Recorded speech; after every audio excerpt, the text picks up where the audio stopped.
귀한 기도와 또 찬양 감사드립니다. 주님께서 영광 받으시고 또 기뻐하실 줄 믿습니다. 몇 해 전에 한 커플이 달리는 지하철 안에서 결혼식을 올렸다고 해서 큰 화제가 되었던 적이 있었습니다. 신길에서 김포공항으로 가는 지하철 5호선 안에서 간략하게 결혼식을 진행했는데, 남자가 먼저 신랑이 자신을 소개합니다. 여러분, 저는 고아로 자랐습니다. 남들처럼 예식장에서 결혼식을 올려야 마땅하지만 그럴 형편이 되지 못해서 우리 두 사람이 처음 만난 이 지하철 5호선에서 결혼식을 올리려고 합니다. 비록 주례자도 없고 하객은 지금 계신 승객 여러분이 전부입니다만, 우리 부부는 평생 행복하게 살 것을 맹세합니다. 그렇게 말하고서는 준비해둔 반지를 꺼내서 신부의 손가락에 끼워주자 신부의 눈에서는 하염없이 눈물이 흘러내렸습니다. 이 모습을 지켜본 승객들은 모두 박수를 치면서 축하해 주었고, 어떤 할머니는 가까이 다가가서 신랑 신부의 등을 두드려 주면서 격려하기까지 하였습니다. 이 결혼식 장면을 굉장히 감동적이었는지 승객 중에 한 사람이 휴대폰으로 동영상을 찍었습니다. 그리고는 세상에서 가장 아름다운 결혼식이라는 제목으로 인터넷에 동영상을 올린 것입니다. 그렇게 올라온 인터넷의 동영상을 보면서 수많은 네티즌들이 아주 기뻐했습니다. 야, 정말 멋진 결혼식이다. 그러면서 축하하고 격려하는 댓글들이 무수히 달렸지요. 그런데 그런 글이 올라온 지 이틀째 되던 날, 이 결혼식이 사실은 한 대학의 연극부 학생들이 만든 연극이라는 것이 밝혀졌습니다. 여러분, 이 사실을 알게 된 사람들의 감정이 어떠했겠습니까? 그래도 전철의 결혼식이 여전히 그들 가슴에 감동이었을까? 아니었다고 합니다. 오히려 많은 사람들이 속았다는 느낌에 분한 기분마저 들었다라는 후문이 돌고 있습니다. 아무리 잘 꾸며진 미담이라 할지라도 진실이 담겨 있지 않다면 이처럼 그런 것은 결코 감동을 줄 수가 없는 것입니다. 이것을 우리 그리스도인들의 삶에 적용시켜 보려고 합니다. 크리스찬의 삶도 마찬가지인 것입니다. 사람들은 그리스도인이 자랑하는 그런 외적인 아름다움에 결코 감동받지 않습니다. 사랑합니다, 축복합니다 말하며 잠깐 웃어주는 얄팍한 미소에 속지 않습니다. 그렇다고 해서 우턱대고 세상이 교회를 싫어하고 기독교를 미워하고 그렇기만 하느냐? 저는 아니라고 생각합니다. 오히려 그들이 기대하는 바는 더 따뜻하고 그 이상되는 삶에서 보여주는 진실. 야, 그 교회가 참 잘했구나. 야, 그 성도가 참 잘했구나. 그런 감동을 받고 싶어 하지 않을까 생각해 봅니다. 오늘날 이 땅의 그리스도인들의 삶이 세상 사람들에게 설득력을 잃어가는 가장 큰 이유가 있다면, 방금 말씀드린 것처럼 어쩌면 우리의 삶이 포장만 그럴듯한 뿐 알맹이가 없는 삶이기 때문은 아닐까요? 그렇다면 성도 여러분, 우린 이것을 넘어설 수 있어야 합니다. 우리의 새롭게 된 삶의 진수를 사람들에게 보여줘야 하는 것입니다. 그렇다면 어떻게 할 때 우리가 참된 변화를 향해서 나아갈 수 있는지 이 시간 기초적인 몇 가지를 한번 생각해 보고자 합니다. 오늘 함께 받은 골로새서 3장 말씀은 그리스도인의 삶에서 반드시 일어나야 하는 변화에 대해서 기록하고 있는 말씀입니다. 그리고 그것은 외적인 변화가 아니라 근본적인 변화, 안으로부터의 변화, 내적인 변화에 관한 것입니다. 사도 바울은 그것을 두 단어로 표현하고 있는데요. 하나는 3절 말씀에 기록된 죽었고라는 단어이고, 또 다른 하나는 1절 말씀에 기록된 다시 살리심을 받았으면 이라는 단어입니다. 이 두 단어 모두 우리 상태의 근본적인 변화를 지칭하는 단어들입니다. 죽었다라는 말은 단번에 죽어서 더 이상 소망이 없다라는 말입니다. 이것은 우리의 범죄함의 결과이며 과거의 우리의 모습이었습니다. 그런데 그랬던 우리가 예수 그리스도와 함께 다시 살리심을 받았다라고 말씀합니다. 예수님께서 행하신 구속의 역사 때문에 십자가의 죽으심으로 우리 죄의 문제가 해결되었고, 부활하심으로 새 생명의 축복을 향해서 나아갈 수 있게 우리가 앉게 된 것입니다. 이 사실에 대해서 3절 말씀에서 너희 생명이 그리스도와 함께 하나님 안에 감추어졌음이라 하고 표현했습니다. 금방 읽어서는 이게 무슨 뜻인가 조금 의아할 수도 있는데요, 쉽게 풀어서 이 말씀을 다시 드리면 이렇게 됩니다. 우리의 생명이 그리스도 안에 잘 보관되어 있느니라, 그런 말씀입니다.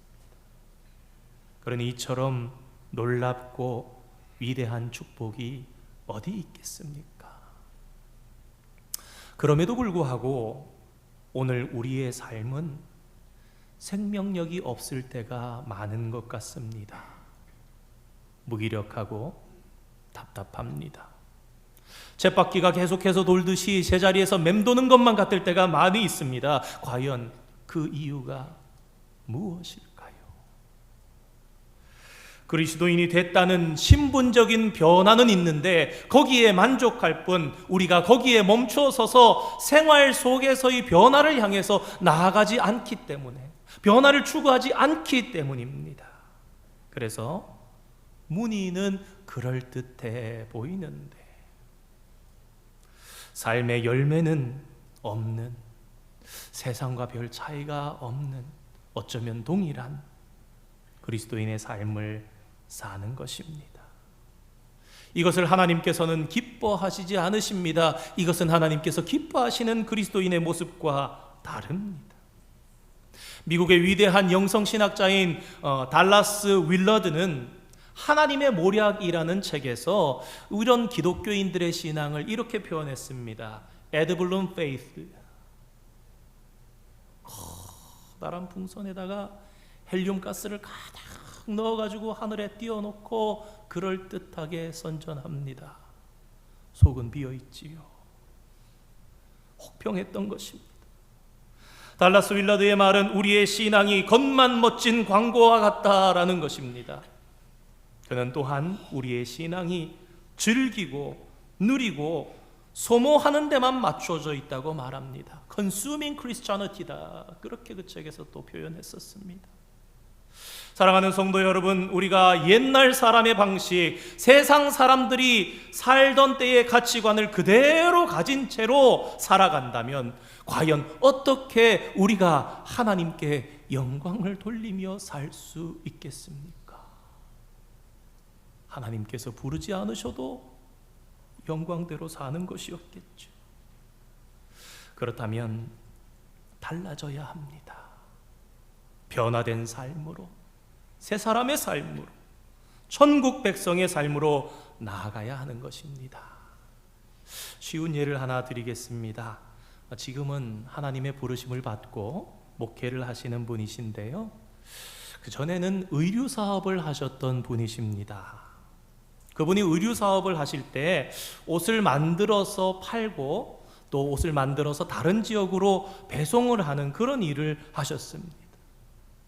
그때 그분의 마음에 품었던 열망이 무엇이었겠습니까? 우리는 어렵지 않게 짐작할 수 있습니다. 옷을 더 많이 팔아야지.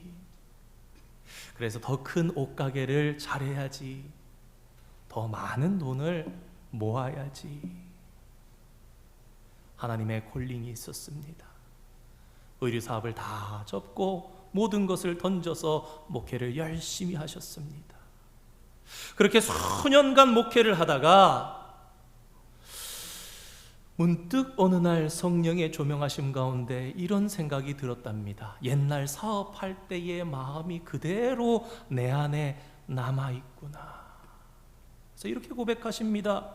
더 많은 성도를 모으고 더 큰 교회를 만들어서 내가 더 큰 영향력을 행사하고 싶은 열방이 내 안에 숨겨져 있었으니, 그렇다면 내가 옷장사할 때와 지금 목회할 때 과연 무엇이 다르냐? 나름대로 열심히 목회했다고 생각했는데 그런 성령님의 깨닫게 하심 속에서 단식하시면서 고백하시는 것을 보았습니다. 만일 세상의 성공을 그대로 옮겨다 놓고 이것이 교회요, 이것이 목회라고 한다면 여러분, 그것은 분명 문제가 있는 것 아니겠습니까? 우리는 그것을 넘어서야 합니다. 주님께서 주신 새로운 삶에 도전해야 하는 것입니다. 그래야 하나님께서 기대하시는 바른 삶을 우리가 살아갈 수가 있습니다. 그렇다면 우리가 어떻게 할 때 주님께서 기뻐하시는 새로운 삶으로 향해서 나아갈 수 있을까? 새로운 삶을 설계하고 도전하려면 무엇이 변해야 할까? 오늘 골로새서 3장 말씀은 세 가지로 우리에게 얘기합니다. 첫째로, 우리의 추구하는 것이 변해야 합니다. 우리 오늘 본문 1절 말씀 한번 띄워주시기 바랍니다. 함께 읽겠습니다. 시작. 그러므로 너희가 그리스도와 함께 다시 살리심을 받았으면 위의 것을 찾으라. 거기는 그리스도께서 하나님 우편에 앉아 계시느니라. 아멘. 이 말씀을 쉽게 읽으면 살리심을 받았으면 이라고 개역 한글 성경이 번역해서 가정법처럼 생각하면 되나? 그렇게 생각하실 수도 있을 것 같은데 여러 차례 이 본문의 말씀을 읽으면서 보면 그것이 아닙니다. 이 말씀은 주어진 현실을 확증해 주는 것이기에 if, 만일이라기보다는 무엇이기에 라고 번역하여 생각하는 것이 훨씬 그 원뜻에 맞습니다. 다시 말해서 너희가 그리스도와 함께 다시 살리심을 받았기에, 만약에 그렇다면이란 얘기가 아니라 그렇다라는 것입니다. 확증입니다. 받았기에, 그렇다면 이제부터는 추구해야 하는 것이 달라져야 하지 않겠느냐 하는 말씀입니다. 그럼 무엇을 추구해야 합니까? 위의 것이라고 말씀합니다. 땅의 것과 구별되는 것입니다. 우리가 새 삶을 시작하기 전에는 땅의 것을 찾았습니다. 의류하던 분이 그랬던 것처럼 우리도 그와 비슷한 목표를 가지고 땅의 것을 추구하면서 살았습니다. 그러나 이제는 추구하는 것이 달라져야 합니다. 하나님의 나라와 그의 의를 추구하며 살아야 합니다. 왜냐하면 그리스도께서 바로 거기에 계시기 때문이다. 바울이 얘기합니다. 우리가 주님과 동호합니다. 주님과 동행하기를 원합니다. 그러면서 우리의 생각은 지극히 낮은 곳에 머물러 있다면 우리는 주님과 동행하지 못합니다. 오늘 말씀이 뭐라 그럽니까? 하나님 보좌 우편에 앉아 계시느니라. 우리 주님이 거기 계신다면 내 생각과 내 뜻과 내 목표가, 내 안에 흐르는 혈액이 내 몸 안에 돋아나는, 그리스도인 된 이후에 돋아나는 새로운 살들이 주님의 것과 같아야 된다면 우리의 생각도 우리의 시선도 하나님 보좌에 머물러야 한다라는 것입니다. 그분이 추구하시고 그분이 꿈꾸는 것이 오늘 우리의 가치가 되고 오늘 우리의 목적이 되어야, 그래야 우리의 삶이 새로운 방향으로 나아가게 되는 것입니다. 오늘 성경을 기록한 사도 바울의 생애를 한번 생각해 보시기 바랍니다. 그는 그리스도를 추구하기 위해서 세상의 모든 것을 다 배설물같이 버렸습니다. 그는 바리새인 중에 바리새인이었습니다. 유대인들에게 존경받는 사람이었습니다. 이야, 저 사람처럼 나도 되면 좋겠다, 부러움을 사는 사람이었습니다. 그런데 그 모든 조건들을 사도 바울은 배설물같이 버립니다. 그러고 받게 된 그의 세상에서의 가치는 천대받는 것, 버림받는 것이었어요. 그가 복음을 위해서 모든 것을 버리고 직업도 버리고 전념하여 전도하며 나설 때 그는 간질로 자주 고꾸라졌고, 그가 글은 잘 쓰지만 말은 실제 만나보면 변변치 못하다는 얘기를 들었고, 사람들로부터 박대받고 돌에 맞아 성 밖으로 내어 쫓기는 일을 당했지만, 그러나 성도 여러분, 사도 바울은 하늘의 자긍심을 가슴에 품고 살아가지 않았습니까? 그가 그럴 수 있었던 것은 예수 그리스도를 최고의 것으로 알았기 때문입니다. 이것이 바로 참된 보화를 아는 자의 모습입니다. 그런데 이러한 것을 알지 못한 채 가짜 보화를 향해서 달려가는 많은 인생들이 있습니다. 어떤 젊은이가 도박에 손을 댔습니다. 처음에는 재미삼아서 몇 번 한다는 것이 중독이 되고 말았습니다. 그래서 돈만 벌면 도박장에 갑니다. 돈을 벌게면 월급날이면 틀림없이 그냥 도박장에 가는 겁니다. 갈 때마다 뭐 따는 듯하고 뭔가 될 듯 하다가 다 잃고 나오는 겁니다. 가면 다 잃고 나오고 가면 다 잃고 나오고. 얼마나 안타까운 이야기입니까? 그러던 어느 날 다른 날과 다르게 돈이 따지기 시작하더랍니다. 전 잘 모르겠습니다만 도박하는 사람들에게는 가끔 그런 날이 있답니다. 이 젊은이도 그런 이야기를 들었는지, 야 오늘인가 보다, 야 오늘 나 좀 되네. 그래서 이 기회를 놓치지 않으려고 무언가 기회가 왔을 때 전 재산을 다 베팅합니다. 여러분, 이 순간은요, 이기면 벼락부자가 되는 거고요. 그런데 여러분, 지면 어떻게 되죠? 망하는 겁니다. 여러분, 과연 어떻게 되었을까요? 이 젊은이가 안타깝게도 베팅에 지고 그만 모든 재산을 다 잃어버리고 말았답니다. 그리고 그 충격으로 안타깝게도 이 젊은이는 자살을 하였는데, 죽은 젊은이가 남긴 쪽지에는 다음과 같은 메모가 적혀 있었다고 합니다.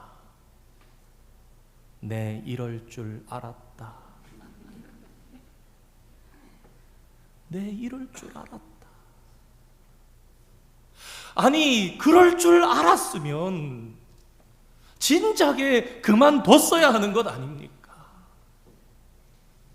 그럼에도 끌려가는 것이 세상살이의 현 주소라는 것을 저와 여러분이 안타까운 이 실화를 통해서 깨닫기를 원합니다. 하나님의 사람은 달라야 합니다. 우리는 참된 가치, 참된 생명에 우리의 인생을 걸어야 합니다. 오늘 저와 여러분은 무엇에 우리의 인생을 걸고 있습니까? 바라기는 참된 가치, 참된 생명에 여러분의 인생을 거시고 주님의 영광을 위해 바르게 살아가시는 성도가 되시기를 주님의 이름으로 축원드립니다. 둘째로, 우리의 생각하는 것이 변해야 합니다. 새로운 삶을 위한 두 번째 권면이 2절 말씀에 기록되어 있습니다. 위의 것을 생각하고 땅의 것을 생각하지 말라. 이 말씀에서 생각이라는 단어를 영어 성경은 mind라고 번역했습니다. 마음이라는 것이죠.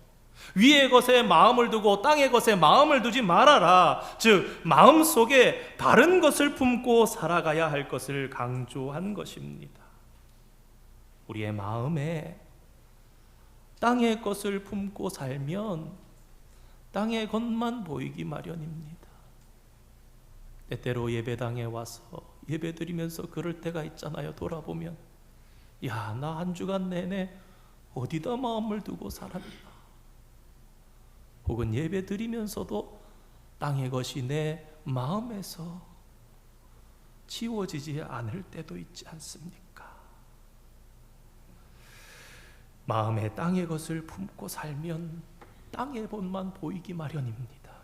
그러나 우리가 하늘의 것을 품고 살면 하늘의 영광을 보게 되는 것입니다. 우리 마음 속에 부정적인 것, 더러운 것, 악한 것을 담고 살면요, 더러운 열매밖에 맺지 못합니다. 가끔 우리가 살면서 그러죠. 미안, 실수했어. 말이 잘못 나왔어. 아니요, 한번 곱씹어 생각해 보시기 바랍니다. 헛말이 나온 게 아니라 마음에 있던 말이 나온 거예요. 너무 쉽게 나옵니다. 자연스럽게. 왜? 평소에 가졌던 마음 속에 있는 것이기 때문에. 그러나 우리가 신령한 생각을 품고 살면 생명의 열매를 맺는 것입니다. 이런 의미에서 우리의 생각의 틀을 바꿔야 한다라는 것입니다. 그래야 하나님이 기뻐하시는 삶을 우리가 펼칠 수 있습니다. 우리 사도 바울이 로마서 12장 2절에 우리가 좋아하는 이 말씀을 남겼죠. 로마서 12장 2절 말씀 한번 띄워주시겠습니까? 함께 읽겠습니다. 시작. 너희는 이 세대를 본받지 말고 오직 마음을 새롭게 함으로 변화를 받아 온전하신 뜻이 무엇인지 분별하도록 하라. 아멘. 그렇습니다. 사랑하는 성도 여러분, 마음의 변화 없이는 결코 하나님의 뜻을 이룰 수가 없습니다. 그러므로 날마다 우리의 마음을 점검하는 저와 여러분 되기를 원합니다. 가끔 그런 생각을 할 수가 있어요. 매일 하는데 또 새벽 예배 드려야 되나? 여러분, 그러나 매일의 생각을 말씀 앞에 비춰봐야 되는 거예요. 주중에 새벽 기도하면서 그런 말씀 드렸죠. 사도 바울의 서신이 우리에게 은혜를 줄 수 있는 이유, 사도 바울이 그처럼 은혜롭게, 그처럼 사명다해 자신에게 주어진 하나님의 사명을 감당할 수 있었던 너무나 놀라운 이유를 우리는 서신서의 그의 첫 인사에서 찾을 수 있으니 그것이 무엇입니까? 예수 그리스도의 종된 나 바울이 너희에게 편지하노니. 그의 편지는 항상 시작이 이렇습니다. 예수 그리스도의 종 바울이 편지한다. 그의 거룩한 정체성, 나는 하나님의 종이다. 그가 교회를 대하는 첫 마음, 나는 하나님의 종이다. 우리는 날마다 하나님 앞에 서보지 않거든요. 새벽마다 하나님 앞에 마음을 점검해 보지 않고는 우리는 그날의 삶을 제대로 감당할 가능성이 너무나 적습니다. 설 때마다 내가 누구인가? 나에게 인생은 무엇인가? 그렇게 매일 점검함을 통해 매일의 생각을 말씀 앞에 주일의 봄을 통해서 늘 천국의 백성으로 사시는 성도가 되시기를 축원드립니다. 마지막 세 번째로 우리가 전망하는 것이 달라져야 합니다. 이것은 우리의 삶에 대한 바른 관점에 대한 것입니다. 3절과 4절 말씀을 통해서 생각해 보기를 원하는데요, 이 3절 4절 말씀 속에는 우리가 정립해야 하는, 꼭 정립해야 되는 세 가지 전망에 대해서 나옵니다. 첫 번째, 자신에 대한 전망입니다. 나 자신에 대한 전망. 너희 생명이 그리스도와 함께 하나님 안에 숨겨 감추어졌습니다. 무슨 말씀인가? 앞서 말씀드렸던 것처럼 이 말씀은 성도된 우리가 가장 안전한 곳인 그리스도의 품 안에 보관되어 있다라는 것입니다. 그래서 어느 누구도 함부로 손댈 수 없다, 누구도 다치게 하거나 빼앗아갈 수 없다, 그 말씀입니다. 구약의 말씀과 같지요. 제가 참 좋아하는 말씀 중에 하나라서 새벽에 기도할 때나 이렇게 한 번씩 종종 사용할 때가 있는데요, 생명싸개 속에 하나님 우리를 보호하여 주시고 그리스도 안에, 품 안에 보관되어 있다, 같은 말씀.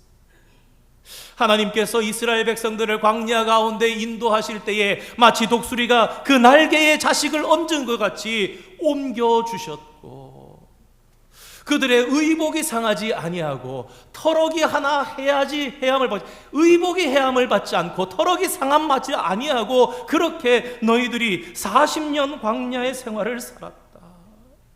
누구도 손대지 못하는, 누구도 다치게 할 수 없는 나 자신이 바로 이처럼 존귀한 존재임을 인식하게 될 때에 우리는 바른 삶을 살아가게 됩니다. 두 번째로 생각해 볼 것은 그리스도에 대한 전망입니다.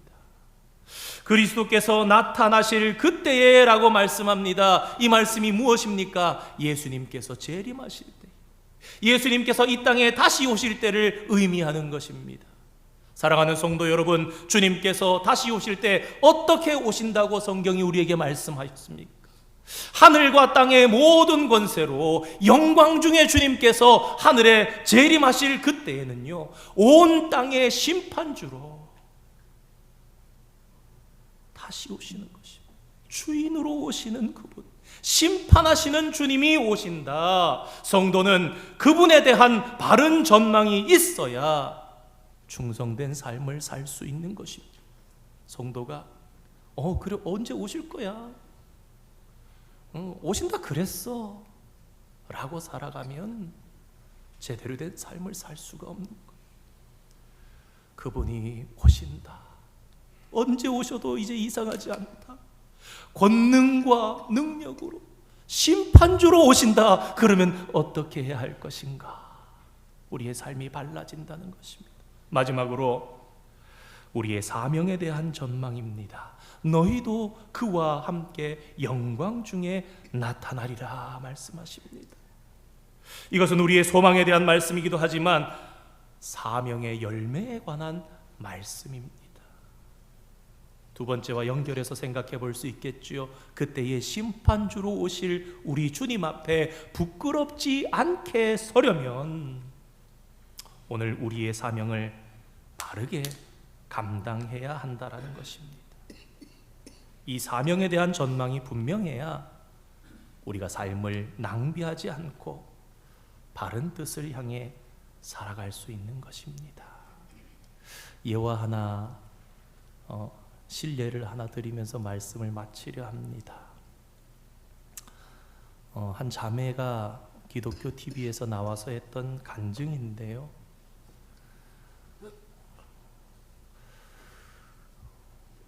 우리 중 누구나 이런 삶을 얼마든지 살 수 있다는 생각을 해봤습니다. 이 자매는 미국에서 MIT와 스탠포드 의대를 졸업하고 피부과 의사로 일했던 분입니다. 한마디로 말해서 똑똑하고 잘 나가던 엘리트였다라는 말입니다. 남편도 대단한 사람입니다. 남편도 스탠포드 대학교 출신의 건축가입니다. 그 남편은 그야말로 재력가이면서 또한 능력자였습니다. 그들에게 허락하신 3명의 자녀들도 모두 미국 내의 명문대 최고의 대학들을 다니고 있었습니다. 이렇듯이 세상적으로 볼 때에 가진 것이 너무나 많은 가정이었습니다. 자연히 교회 생활은 그리 깊지 않았습니다. 여러분 오해하지 마시기 바랍니다. 주일날 결석도 자주 하고 그런 사람이었나 보다라는 이야기를 하는 게 아니라 얼마든지 저와 여러분 같은 사람 매주 주일은 나옵니다. 교회에서 직분도 맡아 있습니다. 중요한 역할의 리더들도 하고 있는 사람이지만 그러나 이분의 기도에는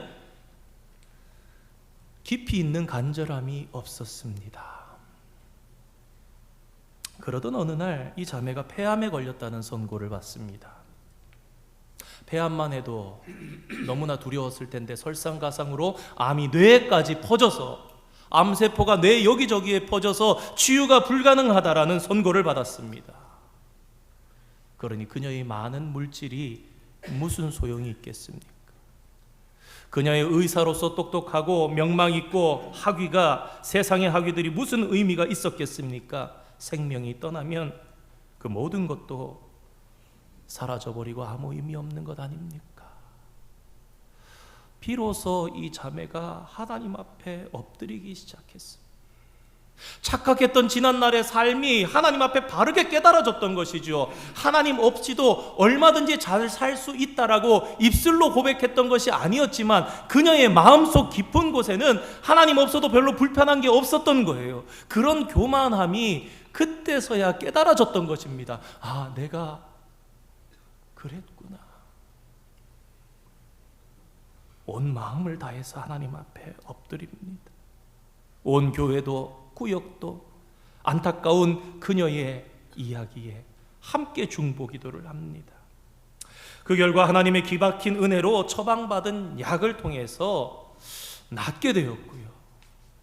뇌에 있던 모든 암세포도 다 제거되는 기적을 맛보고서는 TV에 나와서 간증을 하면서 이 자매가 했던 의미심장한 고백을 잠시 여러분에게 소개하려 합니다. 그녀가 자기 삶에 대해서 얘기하는 겁니다. 저는 먹이통에 머리를 쳐박고 살던 돼지와 같았습니다. 밖에서 아무리 주인이 불러도 우리에서 나오지를 않았습니다. 돼지는 미련해서 밥통을 치워줘야지 밖으로 나온다고 합니다. 하나님께서 그 밥통을 제게서 제거해 주셨습니다. 이제 비로소 밖으로 나와 하늘을 보고 참된 비전을 보게 된 것이 너무나 감사합니다. 아까 사도 바울은 배설물이라 그랬는데 그녀에게는 좋은 것이라고 생각했던 게 그 먹이통이었고, 거기 빠져서 도무지 나올 줄 몰랐던 나는 돼지 같은 존재였다라는 고백을 한 것입니다. 성도 여러분, 이 땅의 것들이 아무리 화려해 보여도 참된 가치가 아닙니다. 우리의 진짜 생명에 어떠한 영향력도 주지 못합니다. 오늘 저와 여러분이 이 사실을 다시금 마음에 새겼으면 좋겠습니다. 참 생명은 오직 그리스도 예수밖에 없습니다. 세상의 모든 것은 순간적입니다. 이사야의 고백처럼 화려한 것 같지만 풀의 꽃처럼 금세 시들어서 버려지고 마는 것입니다. 오직 우리가 하나님을 위해 드린 것만이 영원히 남는다는 사실을 기억하시면서 그날의 영광을 보시며 그분과 꿈을 같이 하며 그분의 뜻을 향해서 달리시는 성도, 꾸며진 것이 아니라 진짜 삶으로 변화된 삶을 향해 나아가시는 성도가 되시기를 주님의 이름으로 축원드립니다. 함께 기도하겠습니다. 거룩하신 하나님, 감사드립니다. 죄 많은 저희들을 구원해 주시고 하나님의 자녀 삼아 주시니 감사합니다. 주신 말씀을 통해서 그렇다면 구원받은 성도가 마땅히 나아가야 할 삶은 어떤 것인지 생각해 보았습니다. 하나님, 혹 오늘 저희들 구원받았다는 그 신분에 만족하며 머물러 서 있지는 않았습니까? 가짜 결혼식 같고 광고 풍선 같은 겉만 번지르한 삶을 살고 있지는 않았습니까? 왜 우리가 변화된 삶으로 나아가야 하는지, 또 그러기 위해서는 어떻게 해야 하는지 몇 가지 기본적인 것을 말씀을 통해 생각해 보았습니다. 먹이통에 머리를 박고 주인이 아무리 불러도 나오지 않았던 돼지와 같은 삶에서 벗어나 참 주인 되신 하나님 앞으로 나아가는 자 되게 주님 우리를 도와주시옵소서. 나를 얼마나 귀중히 여겨주시는지 깨닫게 하시고 다시 오실 주님을 맞이해야 함을 알게 하시고 그분 앞에 부끄럽지 않게 설 수 있도록 사명 감당하는 그런 그리스도인으로 설 수 있게 우리 가운데 역사하여 주시옵소서. 예수님의 이름으로 기도드립니다. 아멘. 우리 함께 봉헌송 찬양하겠습니다.